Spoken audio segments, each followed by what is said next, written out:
Bonjour, c'est Raphaël Pueyo pour Code Source, le podcast d'actualité du Parisien. La porte de la Chapelle sera le futur Champs-Élysées du nord de Paris avant les JO de 2024. Voilà l'engagement qu'avait pris Anne Hidalgo en 2020 devant les habitants du quartier. Un quartier qui est l'un des plus pauvres de la capitale, gangréné depuis des années par le trafic de drogue. Au total, la mairie a investi 500 millions d'euros pour faire de la Chapelle une vitrine des prochains Jeux Olympiques et Paralympiques. Cet été, le quartier doit même accueillir plusieurs épreuves au cœur d'une toute nouvelle enceinte construite spécialement pour l'événement. 4 ans plus tard, où en est la promesse de la maire de Paris ?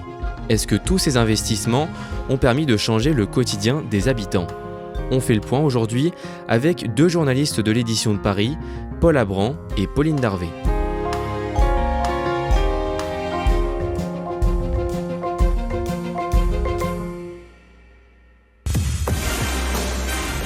Le dimanche 11 février à 19h, un match de basket de première division oppose le Paris Basketball au club de Saint-Quentin. Ça se passe à l'Adidas Arena, une toute nouvelle enceinte construite au cœur du quartier de La Chapelle, dans le nord de Paris. Est-ce que vous êtes prêts à vivre une expérience extraordinaire ? Ce soir, une expérience qui va au-delà du match. Dans cette toute nouvelle enceinte, regardez cette arena magnifique. Bonsoir à toutes et tous. Paul Abran, à quoi ça ressemble de l'intérieur ? C'est une énorme arène qui a été construite vraiment en plein milieu du quartier. Elle a une forme arrondie, c'est comme un bol où il y a 9000 places, un énorme écran cubique au centre, un peu comme ce qui se fait dans les salles américaines pour avoir une ambiance un peu NBA. Donc c'est principalement du basket qu'il y aura dans cette salle, une trentaine de matchs par an.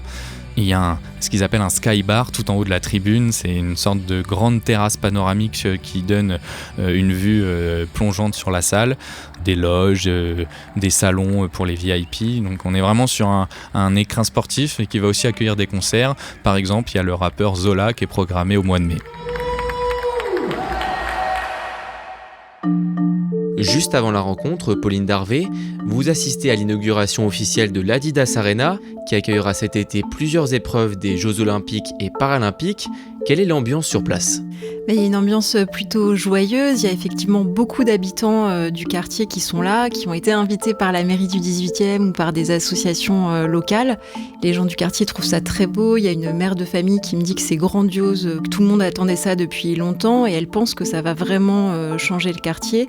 Et tout ça, ça fait écho aux prises de parole officielles qui ont eu lieu un peu plus tôt dans l'après-midi et notamment à celle d'Anne Hidalgo, la maire de Paris, qui explique que ça va être vraiment une renaissance pour le quartier avec ses habitants. Et pourquoi la maire de Paris, Anne Hidalgo, parle de renaissance ? La porte de la Chapelle, ça reste un des quartiers les plus pauvres de Paris.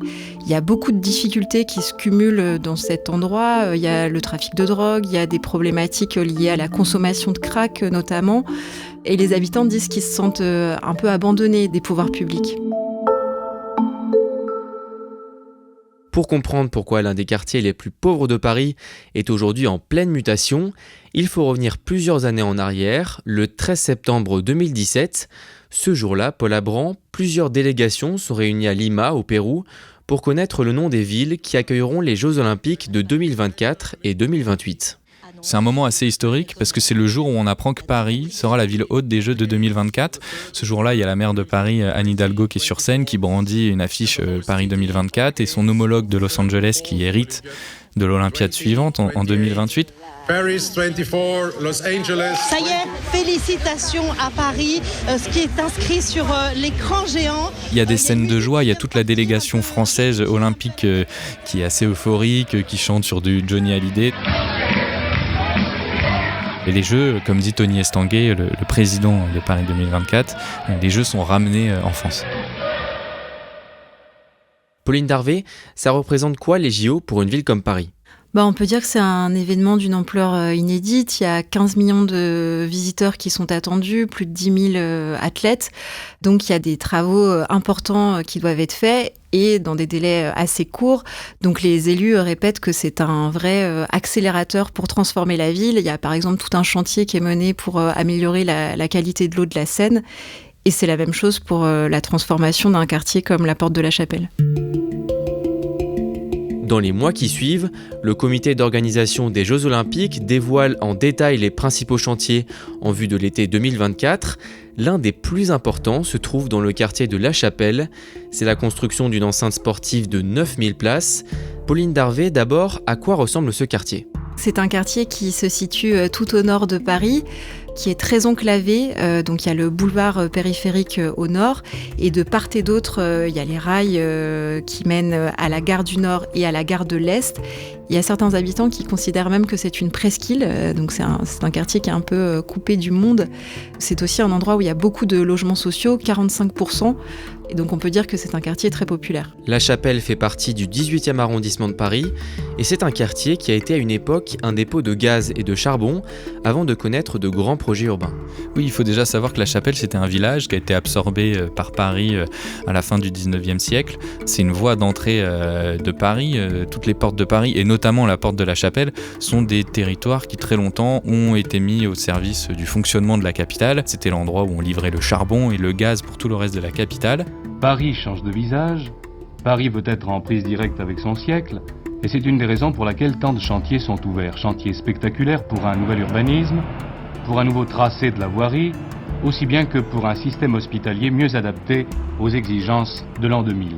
C'est une zone qui a vécu des grands changements, notamment dans les années 60, avec l'apparition des deux grandes tours, la Sablière et Super Chapelle, qui surplombent tout le quartier encore aujourd'hui, et en parallèle l'échangeur entre le boulevard périphérique et l'autoroute A1. La pièce essentielle du périphérique est cet échangeur de la Chapelle, avec ses 12 ponts et ses 18 000 mètres carrés de superficie qui en feront l'un des plus grands échangeurs du monde. Et puis, 50 ans plus tard, dans les années 2010, il y a l'arrivée du tramway qui commence à désenclaver progressivement tout ce quartier. La Chapelle est l'une des portes les plus importantes de la capitale, et pour beaucoup de touristes, c'est aussi la première image qu'ils ont de Paris.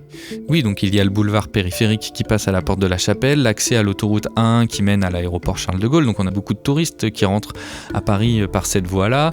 C'est la liaison entre la Seine-Saint-Denis et la capitale, donc il y a beaucoup d'habitants qui travaillent à Paris et qui habitent par exemple à Aubervilliers ou à Saint-Denis. C'est un carrefour routier majeur qui est historique parce que c'est aussi la route nationale 1 qui rejoignait Dunkerque à Paris, qui passait par là aussi. Fin 2017, le comité d'organisation des Jeux Olympiques annonce donc la construction d'une enceinte sportive Porte de la Chapelle, une enceinte qui sera baptisée quelques années plus tard Adidas Arena. En parallèle, d'autres projets très ambitieux voient le jour. Oui, il y a beaucoup de choses qui sont prévues, notamment juste en face de l'Adidas Arena, il y a un projet de campus qui doit voir le jour dès la rentrée 2025. Donc il y a 3500 étudiants environ qui sont attendus sur ce site. Il y a aussi un tout nouveau quartier qui doit voir le jour, Chapelle Internationale, donc avec des logements, mais aussi des entreprises et des commerces. Et puis il y a aussi tout un projet de transformation de l'axe nord-sud qui va de la Porte de la Chapelle au métro Marx-Dormois. Et là, l'idée, c'est un peu d'en faire les Champs-Élysées de la Porte de la Chapelle avec de la végétalisation, des trottoirs beaucoup plus larges, une rue qui est censée être totalement transformée d'ici au JO. Et à combien s'élève le coût de l'ensemble des travaux ? Donc sur une dizaine d'années, la ville de Paris va investir 500 millions d'euros, ce qui est vraiment une somme colossale pour un projet de transformation urbaine. En mai 2018, Pierre Lissia, un élu de droite du 18e arrondissement, publie une vidéo sur YouTube et il tient à faire passer un message à la maire de Paris. Bonjour Madame Hidalgo, je suis Pierre Lissia, je suis élu Les Républicains dans le 18e arrondissement de Paris et j'aimerais vous faire découvrir un quartier que vous ne connaissez pas, le quartier de la Porte de la Chapelle. Dans cette vidéo, il qualifie le quartier de la Porte de la Chapelle de cour des miracles. La Porte de la Chapelle, ça concentre beaucoup de difficultés du nord-est parisien. Insécurité, prostitution, mendicité agressive, toxicomanie, saleté. J'irai pas jusqu'à dire que la Porte de la Chapelle, c'est la porte de l'enfer. Et il pointe du doigt l'inaction de la ville de Paris et il appelle à des actions immédiates, on est en 2018, sans attendre les JO et l'effet accélérateur de transformation qui est annoncé. Lui, il veut de l'investissement dès maintenant. Qu'est-ce qu'on fait ? Qu'est-ce que vous faites ? Vous êtes responsable, vous êtes aux manettes, vous devez agir. Dans cette vidéo, Pierre Lissia fait référence, sans la nommer, à la colline du Crac. Oui, c'est un endroit qui se situe sur les talus de l'échangeur de la Porte de la Chapelle, donc un terrain vague qui est particulièrement inhospitalier. Et à partir du début des années 2000, il y a des centaines de consommateurs de crack et de dealers qui vont s'installer à cet endroit. Et donc ça pose de nombreux problèmes pour les habitants du quartier, puisqu'il y a beaucoup de personnes en errance, il y a des agressions, il y a des scènes de violence quotidiennes. C'est très problématique pour l'ensemble du quartier. Il y a aussi une autre problématique propre à la Porte de la Chapelle, c'est l'accueil des réfugiés. Oui, à partir de 2015, il y a un gros afflux de migrants en France, donc notamment des Syriens qui fuient la guerre. Et puis, à partir de 2016, il y a ce qui s'appelle la bulle de la Porte de la Chapelle qui est mise en place. Donc, c'est un chapiteau gonflable à l'intérieur duquel il y a à peu près 60 000 migrants qui vont défiler jusqu'en mars 2018. Donc, c'est un premier point d'accueil à Paris où ensuite, on va essayer de les orienter vers des structures d'hébergement provisoires. Ça crée vraiment un point de fixation en termes de précarité regroupés au même endroit. Plusieurs habitants du quartier sont aussi victimes au quotidien de harcèlement de rue. Oui, elles disent qu'elles se sentent vraiment en insécurité dans le quartier, qu'elles subissent quotidiennement des remarques ou des insultes, qu'elles sentent qu'elles ne sont plus les bienvenues dans certains bars ou dans certains squares. C'est un quotidien qui devient assez problématique, où elles décrivent des groupes de dizaines d'hommes qui occupent l'espace public. Certaines habitantes vont même jusqu'à lancer une pétition pour dénoncer ce quotidien qui est devenu de plus en plus oppressant pour elles. Le 13 janvier 2020, à moins de 3 mois des élections municipales, Anne Hidalgo, qui est candidate à sa réélection, choisit La Chapelle pour lancer sa campagne. Sur place, elle fait une promesse aux habitants. Oui, déjà, elle dit qu'elle connaît très bien le quartier, qu'elle s'y rend une fois par semaine pour discuter avec les habitants, les commerçants, prendre un café avec eux. Et là, elle a quand même des mots forts. En parlant du quartier, elle parle de chaos et qu'il est nécessaire de prendre à bras-le-corps cette situation, toutes ces problématiques et donner une perspective aux habitants. Il y a un sujet que je veux conjuguer avec l'urgence écologique qui est la question de la solidarité, la question sociale, la question de la mixité de nos quartiers. Et ça passe par cette beauté qu'il faut aussi apporter ici dans ce quartier. Et donc elle cite l'Arena qui arrive début 2024, le campus Condorcet qui va arriver un peu plus tard. Et tout ça, elle en fait une promesse. Elle veut que ce quartier, et là je la cite, à brève échéance, soit le nouveau Paris. Donc la nouvelle belle porte d'entrée de Paris, où on se sent bien, où on aime y vivre, où on n'est pas dans l'insécurité et dans la peur quand on s'y rend. Un lieu aussi d'événementiel, avec tous les services nécessaires. C'est une promesse de campagne en fait. Pauline Darvé, comment réagissent les habitants ? La plupart sont assez sceptiques. Beaucoup pensent que le quartier va être nettoyé, entre guillemets, pour les JO, et puis qu'ensuite les problématiques vont revenir. Donc la plupart disent qu'ils n'y croient pas. En octobre 2021, la première pierre de l'Adidas Arena est posée. Tony Estanguet, le président du comité d'organisation des JO, est sur place et il veut faire passer un message aux habitants. On est encore à 3 ans des JO, mais les organisateurs et notamment Tony Estanguet pensent déjà à l'après. L'intérêt, c'est de laisser un héritage pour la population. C'est aussi pour nous tout le sens en fait de ce projet, c'est de permettre de laisser un héritage pour la population. Et pour les Jeux Olympiques et Paralympiques, on garde notre promesse qu'on ne construit pas d'équipement spécifiquement pour les Jeux, mais bien pour la population. Dans l'enceinte de cette arena, il y a non seulement la salle principale, mais il y a aussi 2 grands gymnases tout neufs qui vont servir aux associations locales, aux clubs sportifs, aux écoles. Donc c'est ça l'héritage, c'est que cette salle, c'est pas seulement quelques épreuves olympiques, c'est une utilisation quotidienne par les Parisiens. Dans les mois qui suivent, les travaux s'accélèrent. Pauline Darvé, comment est-ce que les habitants vivent ça au quotidien ?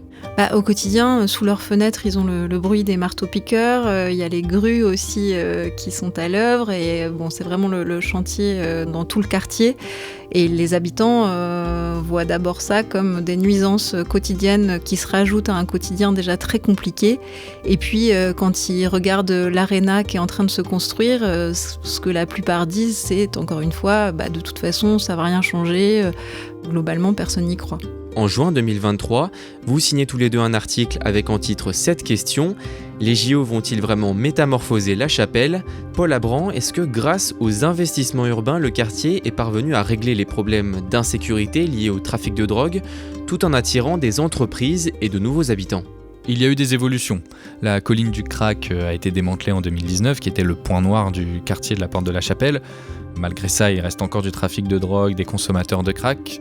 Mais c'est une principale étape dans cet immense chantier de mutation du quartier. Les programmes de logement qui ont vu le jour ont permis à de nouveaux habitants d'arriver dans le quartier, et notamment des cadres, plus 7% sur les 20 dernières années. Ce qui prend un peu plus de temps, c'est l'arrivée de nouvelles entreprises. Il y a des bureaux dans ces nouveaux immeubles, mais ils peinent encore à attirer des professionnels. Sur ce sujet-là, la ville de Paris est plutôt confiante, c'est-à-dire qu'avec l'arrivée de l'Arena, d'un public d'événementiel, de commerce à l'intérieur de l'Arena et de toute cette activité, ça va intéresser les entreprises pour s'installer dans ce nouvel écosystème. Dans le cadre de cet article, Pauline Darvé, vous interrogez aussi Anne Clerval. Elle est géographe à l'université Gustave Eiffel et spécialiste des questions de gentrification. Quelle est son analyse ? Pour elle, clairement, tout ce chantier va donner un grand coup d'accélérateur à la gentrification. Pourtant, la ville de Paris s'en défend. Il y a notamment le maire du 18e qui explique que l'idée, c'est de ne pas remplacer les habitants, mais justement de construire un nouveau quartier avec les habitants. Emmanuel Grégoire, le premier adjoint de la maire de Paris, se défend de tout procès en gentrification. Il explique que c'est important d'amener de la mixité sociale dans ce quartier où il y a quand même 45% de logements sociaux. Et donc Anne Clerval reconnaît qu'effectivement, ça va amener de la mixité sociale avec des cadres qui vont s'installer. Mais ce qu'elle explique, c'est que ça ne va pas régler le problème des gens en errance ou à la rue à la Porte de la Chapelle. Vous rencontrez aussi Emmanuel. En 2019, ce cadre supérieur a investi dans un appartement flambant neuf en misant sur une gentrification de La Chapelle. Est-ce que son pari s'est révélé payant ? Emmanuel habitait près de Montmartre et donc il a fait le choix de déménager à la Porte de la Chapelle pour avoir un appartement un peu plus grand. Il explique qu'il n'aurait jamais imaginé vivre un jour à la Porte de la Chapelle et pourtant il a eu envie de croire à ce nouveau quartier. Et depuis, il décrit un quotidien qui est très compliqué, avec selon lui un manque important de mixité sociale. Il parle d'une ambiance glauque dans le quartier, qui est notamment liée à la présence de consommateurs de crack, avec des personnes qui vont parfois déféquer sur le trottoir. Il dit qu'ils se sont totalement abandonnés par les pouvoirs publics. Donc on peut dire que son pari n'est pas totalement réussi, gagné pour le moment. Mais pour autant, il garde quand même l'espoir que le quartier se transforme dans les années à venir avec l'arrivée de l'Arena, du nouveau campus. Donc il n'est pas encore prêt à revendre son appartement. Et l'inauguration flashy, pétillante, fumante dans cette Adidas Arena. Écoutez l'acoustique aussi, le public. On en revient au début de cet épisode. Le 11 février 2024, plus de 2 ans après le début des travaux, l'Adidas Arena est enfin inaugurée par Anne Hidalgo. Paul Abran, est-ce que c'est une réussite ? Oui, la salle est comble. L'événement est une réussite, non seulement parce que ça y est, l'Arena est terminée dans les temps. Le match est remporté par le Paris Basket, le nouveau résident, dans une ambiance un peu à l'américaine, d'un show avec un DJ, des concerts, des animations à chaque temps mort. La fête aura été belle, la fête est réussie, la victoire est au bout, 87-65, il n'y aura pas eu de couac dans cette très grande soirée. Donc oui, c'est une première grande fête dans l'Adidas Arena et avec la population locale. Vous rencontrez ce jour-là le directeur général Europe d'Adidas, la marque qui a donné son nom à l'Arena, Porte de la Chapelle. Pourquoi est-ce qu'une entreprise comme Adidas a décidé d'investir dans ce quartier ? Déjà, il faut savoir que c'est la première fois qu'Adidas, qui est donc une firme allemande, donne son nom à un équipement sportif dans le monde. Et pourquoi ils ont choisi la Porte de la Chapelle ? Parce que ça correspond aux ambitions de la marque, c'est-à-dire toucher un public jeune et populaire, redynamiser un quartier et améliorer la vie par le sport. C'est un peu leur vocation. Ils déboursent plus de 2 millions d'euros annuels sur 5 ans à la ville de Paris. Et en plus de ça, ils ont une enveloppe de dotation de près de 200 000 euros qu'ils investissent à destination des associations sportives locales pour les aider à organiser leurs propres événements sportifs au sein de l'Arena. L'Adidas Arena a vu le jour sur l'ancienne colline du Crac, qui a été démantelée en 2019. Aujourd'hui, Pauline Darvé, est-ce qu'au-delà du symbole, les Jeux Olympiques ont permis au quartier de changer de statut, de passer de l'un des quartiers les plus déshérités de Paris à l'un des plus attractifs ? Alors c'est encore difficile à dire, l'un des plus attractifs, je pense qu'on ne peut pas aller jusque-là pour le moment, mais en tout cas on sent que le sentiment des habitants a changé. Quand on allait dans le quartier il y a encore quelques mois, la plupart des habitants nous disaient qu'ils ne croyaient pas du tout à ces transformations. Et puis là, depuis l'inauguration de l'Arena, beaucoup disent que le bâtiment est très beau, qu'il y a pas mal d'activités qui sont proposées. Donc vraiment, il y a une forme d'espoir un peu qui est née. Et ils se disent que oui, peut-être que quand même on commence à s'intéresser à eux et que ces aménagements commencent à faire un peu changer les choses, même si il y a encore beaucoup de transformations à venir, puisqu'il y a donc le campus qui doit, dès la rentrée 2025, accueillir 3500 étudiants. Donc ça, on peut imaginer que ça va considérablement transformer le quartier. Et puis, d'ici quelques semaines, avant les JO, les travaux de la rue de la Chapelle, donc avec la végétalisation, l'élargissement des trottoirs, la création de pistes cyclables, tout ça sera achevé. Et la promesse d'Anne Hidalgo de faire de cet axe-là les Champs-Élysées de l'avenue de la Porte de la Chapelle, on verra à ce moment-là si la promesse est tenue ou pas.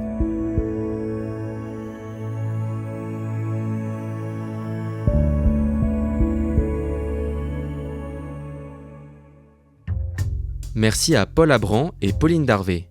Cet épisode a été produit par Barbara Gouy, réalisation Pierre Chaffanjon. Code Source est le podcast d'actualité du Parisien. Nous vous proposons aussi 2 autres podcasts, Crime Story avec une affaire criminelle à retrouver chaque samedi et Le Sacre, notre nouveau podcast consacré aux Jeux Olympiques avec un nouvel épisode chaque mercredi.